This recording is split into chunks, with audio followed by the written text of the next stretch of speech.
You work with Calvin Trillin? Bud Trillin, Calvin Trillin and I had a, it was the last show of the night of that net, what was it? It was an art, A&E, it wasn't A&E, it was something like a Hearst, and I think it ran out of money. We were on for about 18 weeks. It was called Nightcap, and Bud Trillin and I would be the co-hosts of the program. And we had people such as old actors recalling things, John Carradine and John Houseman, Howard de Silva, science fiction writers, operatic singers of opera, all aspects, Grace Bumbry, Roberta Peters, Pete Seeger, and Beatrice Johnson, you know, Sweet Honey in the Rock would talk about jazz. Science fiction writers, a crazy guy, what's his name? Harlan Ellis, oh, wonderful, crazy in a good sense of the word. And we all sorts of programs of that nature were going. And it was pretty exciting. I think people got the kick out of it. It sparked, it had a spark to it. And then it was dropped. Because the guy who dropped it made a lot of money on who's the little old dame who does sex stuff? The little old lady. Dr. Ruth. Dr. Ruth. Dr. Ruth. Yeah. So that became a thing, so he dropped us like a hot potato. So I liked being on with Bud Trillin, and I liked the American Dream Machine. So did Simon. In fact, I liked all three of those. That's the kind of stuff I wouldn't mind doing. Narrating or hosting like way back, come back to PBS now. PBS and we'd be accused of being liberals, which is such a joke, you know. You know, all the comedies of PBS, there's Buckley, there's Novak, there's McLaughlin, you go right down the line. This is incredible. So they plan to have a program at ABC and AFL-CIO way back had an idea for a program, and I was to be the host narrator. History of American Labor, a 13-part series, and of course that was dumped. Now that part I wouldn't mind doing, that kind of stuff. You also have done a lot of narration for Ken Burns. The what? A lot of narration for Ken Burns. Oh, Ken Burns. Well, Ken, the Civil War, just read different things. But baseball fan, so I recall some old-time baseball memories. And he's got a forthcoming one coming out on jazz, you know. And I'm in that too. That's the blues thing I told you, discovering those race records. When I picked those records out in those old stores, those old shops, so I'll be on that one too. Do you watch television? Baseball, sports events, the news on occasion, but not much. I suppose I should, but I don't. If I hear a good documentary now and then, Frontline, though it hasn't been that great lately, but now and then Frontline has one or someone. But I'm looking for some good ones, you know. I've been on a few others, never make these. You've heard one, Fear and Favor in the press room. You know that one? Ooh, you can get your hands on that. I narrate that one. Ooh, that's a hot one. You know, that's the one that has the Pulitzer Prize winners in it, whose stories were killed. The guys from the Atlanta Journal, Atlanta Constitution, of course the Coca-Cola, the wonderful woman writer of the New York Times, anti-pollution stuff. The kid who was fired by NBC, the John Alter, for covering the Iraqi war and the killing of the kids and all that, you know.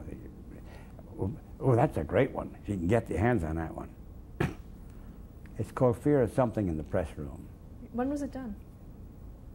5 years ago or so.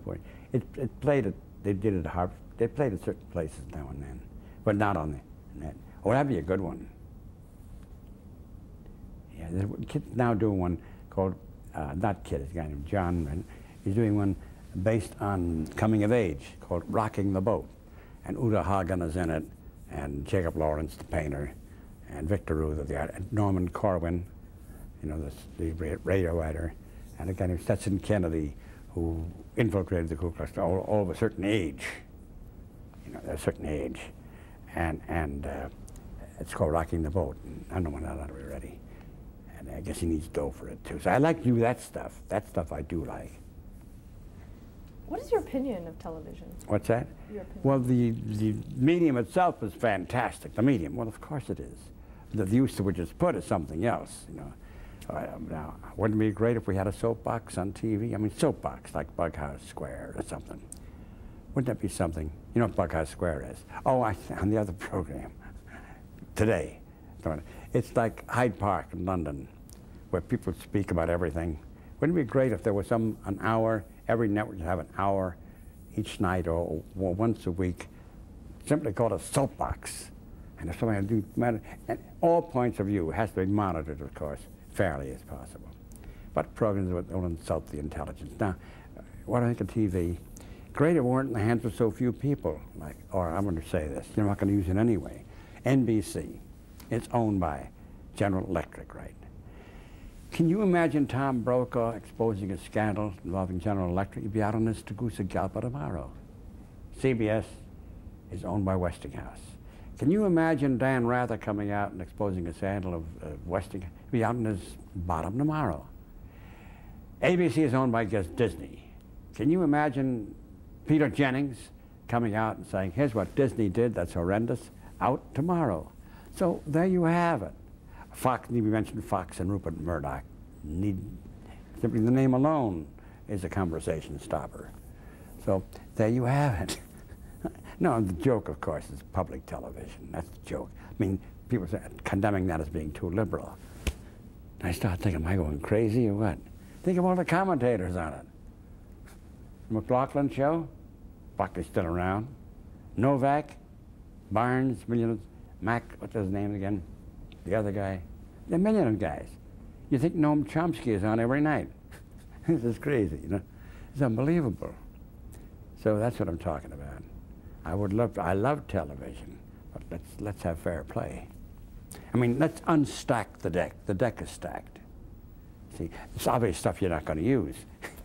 How did you feel about television when you first started in television? Well, exciting, my God. Remember what we'd done? You did things on the moment. One little camera we had, maybe two, and you're in the studio, and you know, not millions, but thousands of people. So but what you're doing is intimate, and you're doing that, and it's caught. It's as though you're telling one person a story. Well, I find it very exciting. But to be on, then let's do that again. And then I'm never going to be on any tape show anymore. You know, I've been on for commentary. They take one sentence of it, and in a sense that means nothing at all. I'll do it live, because they'll never have me on live. But CNN especially, they're going, unbelievable. And I fall for it every time because of my ego and, I guess, ham-bone quality. No more tapes on situations of news and stuff of that sort. Live, yes. Well, not going to have me on live. Okay. Okay, one last question. How would you like to be remembered? Oh, boy. I don't know. Trying to find out things. Trying to find what people... I know I'd like to have this epitaph on my tomb. I want to be cremated, but there is, curiosity did not kill this cat. Curiosity did not kill this cat. I'm curious, of course. And I guess what it is, I guess what I've tried in these books, and I hope in TV to a much smaller extent, is what is it like to be that person in that circumstance at that time? So it's the Depression. What's it like to be that kid that day when he saw his father come home 1 o'clock in the daytime and work for the next 5 years? Or to be that father or the wife or the small businessman. What's it like to be that kid at the front or make a kid at home in World War II? What's it like to be black or white for that matter? What's it like to be old? So in a sense, what's it like doing this kind of job, working, you see? I suppose that's, what's it like to be that, how different would you be? How would you behave? Something in that vein. So I believe that strongly, if I could be just sermonizing, in the word community, not in a black word. Community, individual and community are related. And I don't think when a community is strong in their cooperative programs, that person's individuality diminishes. Not. If anything, it's highlighted. Because the cards are stacked otherwise. Well, I believe in unions, right? I'm not a union man. I'm John Wayne. I'm anti-union. I'm Charlton Heston. You idiot. You clown. You against all the billions and billions. Of course you got to have it. To have even a ghost of a chance to do it. And so that's what it's about. Now you heard my sermon. Amen. Well, thank you very, very much. You got enough? I think. By the way, I think you dug a lot of what I said, haven't you? Huh? Oh yes. Yeah.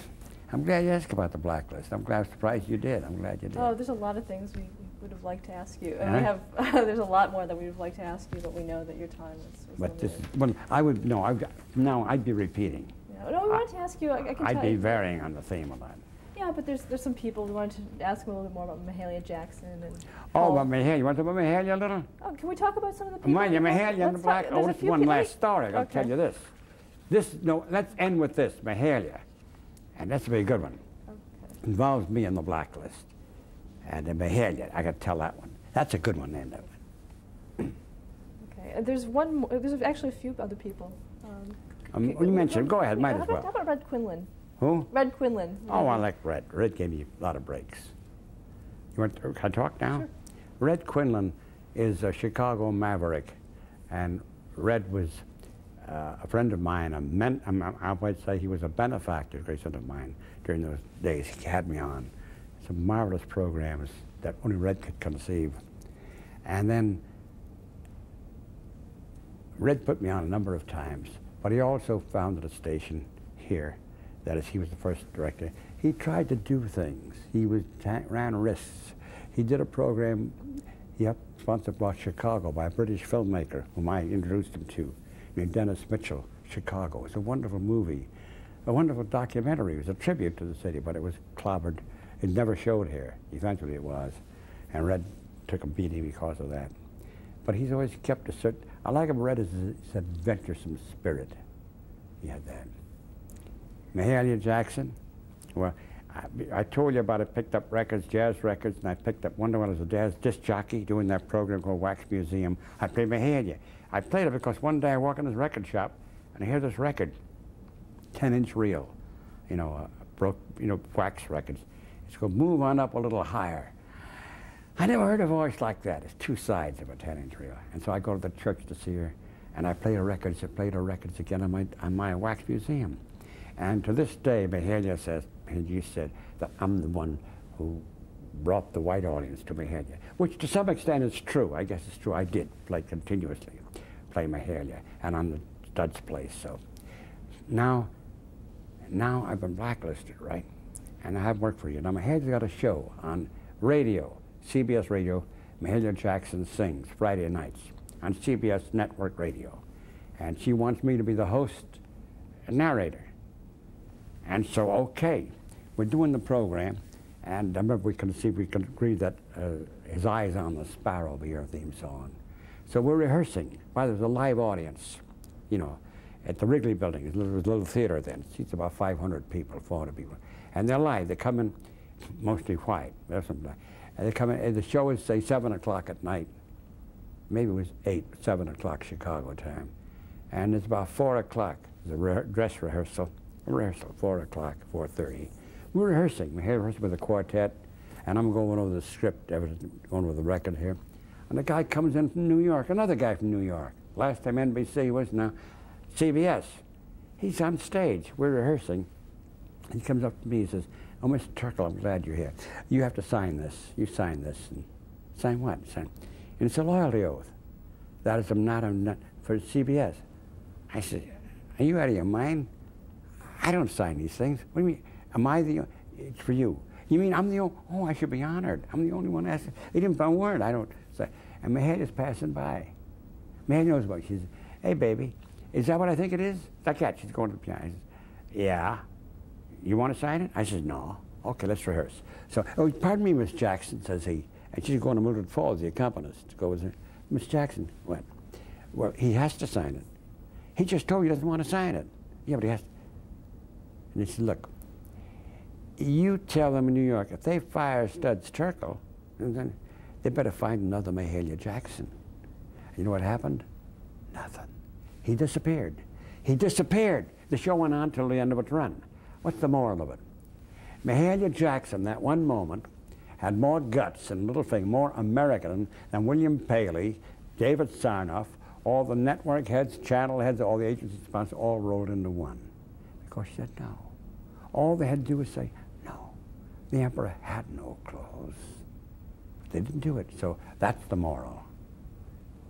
Mahalia Jackson, my saying no, but her saying the big no. That's it. That's what it's about. It's not about America, it's about cowardliness and cravenness. It's about having a little spunk of some sort of spine. That's what it's about. And that's what I hope I'm, and some goofy extent about. So that's it. Thank you very much. That does.